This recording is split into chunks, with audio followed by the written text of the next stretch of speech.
Bismillahirrahmanirrahim. Assalamualaikum warahmatullahi wabarakatuh. Alhamdulillah, wassalatu wassalamu ala rasulillah wa ala alihi wa ashabihi wa mawalah.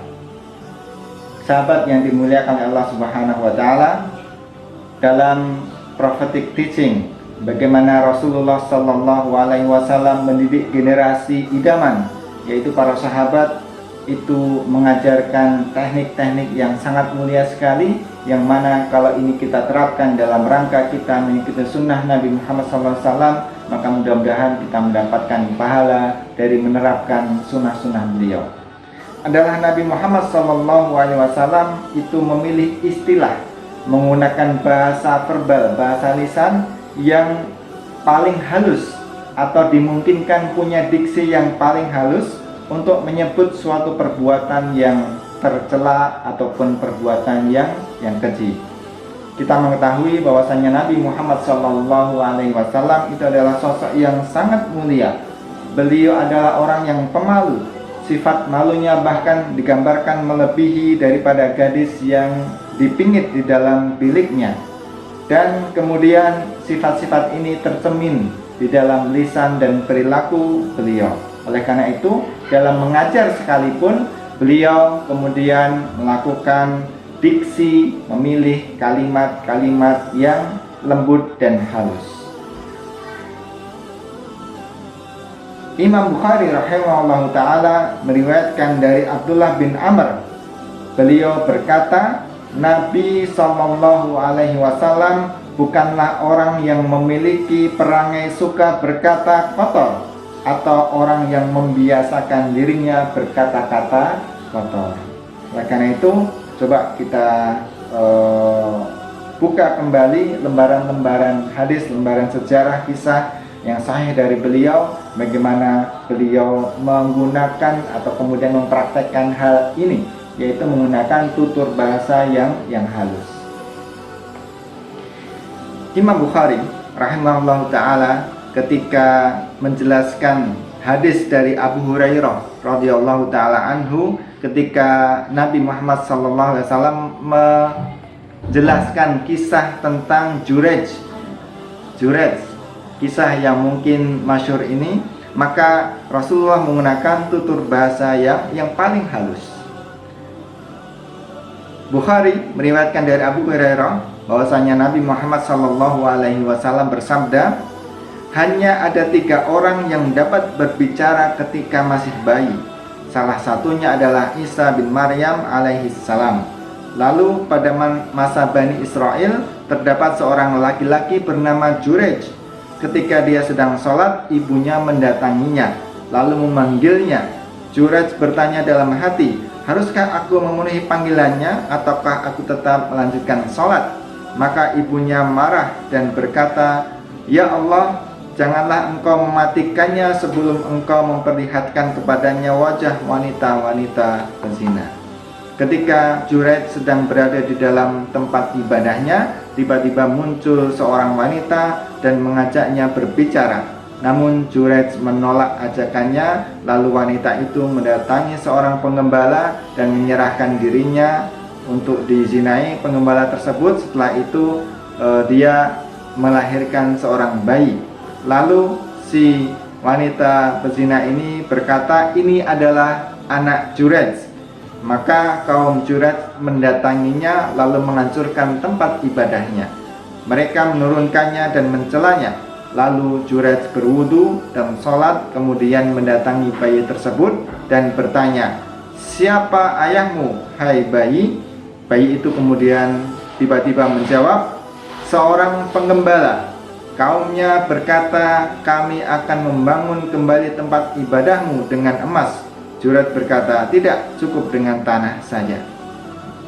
Sahabat yang dimuliakan Allah Subhanahu wa taala, hadis yang cukup panjang ini kita ingin mengambil salah satu titik poin terkait dengan bahasan kita, yaitu bahwasanya Rasulullah SAW menggunakan diksi yang paling halus ketika menggambarkan perbuatan keji atau tercela. Di dalam hadis ini Rasulullah SAW menggambarkan ajakan daripada wanita untuk berzina kepada Jurayj itu dengan kiasan bahasa yang halus, yaitu tiba-tiba muncul seorang wanita dan mengajaknya bicara, namun Jurayj menolaknya.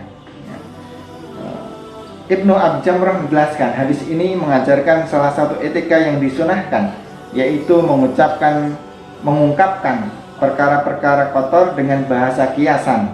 Hal itu dipetik dari sabda beliau, tiba-tiba muncul seorang wanita dan mengajaknya berbicara, namun Jurayj menolaknya. Maksud dari redaksi itu adalah wanita tersebut mengajak Jurayj untuk berzina.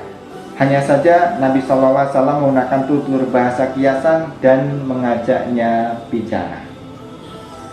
Hadis yang lain, Rasulullah SAW ketika mengkiaskan tata cara mandi setelah haid, mandi besar atau mandi junub setelah haid. Imam Bukhari meriwayatkan dari Aisyah, demikian juga Imam Muslim. Jadi Bukhari dan Muslim meriwayatkan dari sahabat ibunda kita Aisyah radhiyallahu taala anha. Beliau berkata, ada seorang perempuan bertanya kepada Nabi SAW tentang mandi bersuci setelah haid. Perawi kemudian berkata, lalu Aisyah menyebutkan bahwa beliau mengajarkan perempuan tersebut bagaimana cara dia mandi. Beliau mengajarkan kepadanya agar mengambil sepotong kain yang telah diberi minyak kasturi, lalu bersuci dengannya. Perempuan tersebut kembali bertanya, bagaimana caranya aku bersuci dengannya? Beliau kemudian menjawab, bersucilah dengannya. Subhanallah. Lalu Nabi menutupi dirinya, dan Sufyan bin Uyainah mencontohkan dengan menutup tangannya ke wajah, menutup tangannya ke wajah.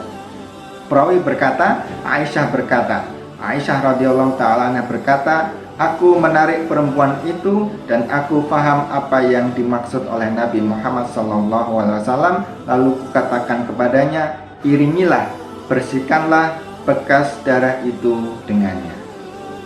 Sahabat yang dimuliakan Allah Subhanahu wa taala, Nabi menggunakan permisalan, ambillah sepotong kain yang telah diberikan minyak kasturi, lalu bersucilah dengannya.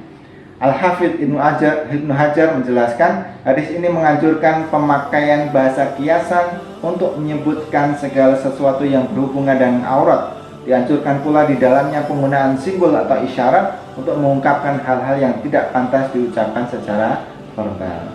Jadi adalah Nabi Muhammad SAW itu menggunakan bahasa kiasan yang paling halus untuk menjelaskan, mendefinisikan, mengajarkan hal-hal yang keji, kotor, dan terkait dengan aurat. Namun di sini ada catatan penting, ya. Jadi catatan pentingnya adalah, sekalipun Nabi biasa menggunakan bahasa kiasan untuk menjelaskan hal-hal yang tidak pantas secara verbal, tetapi beliau tidak menggunakan metode ini untuk hukuman seputar hukuman had. Ya. Jadi hukuman yang mengandung konsekuensi, misalkan konsekuensi yang lain, misalkan potong tangan, rajam, atau bunuh dan lain sebagainya, terkait dengan hukum-hukum hudud. Salah satunya adalah hadis yang diriwayatkan oleh Imam Bukhari dari Ibnu Abbas, ya. Ketika Ma'is bin Malik mendatangi Nabi Muhammad SAW, beliau bertanya kepadanya, bertanya, barangkali kamu hanya mencium atau hanya mencolek atau melihatnya saja? Ma'is menjawab, tidak wahai Rasulullah. Beliau kembali bertanya, apakah kamu telah menyetubuhinya? Beliau tidak menggunakan bahasa kiasan, artinya benar-benar berjima dengannya.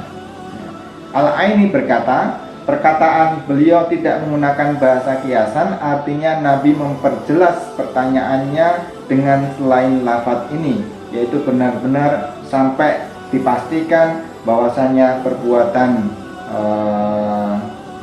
berjima, bersetubuh itu benar-benar nyata. Jadi sahabat yang dimuliakan oleh Allah Subhanahu wa taala, bahasa kiasan yang paling halus itu digunakan secara umum kecuali pada kondisi-kondisi yang terpaksa.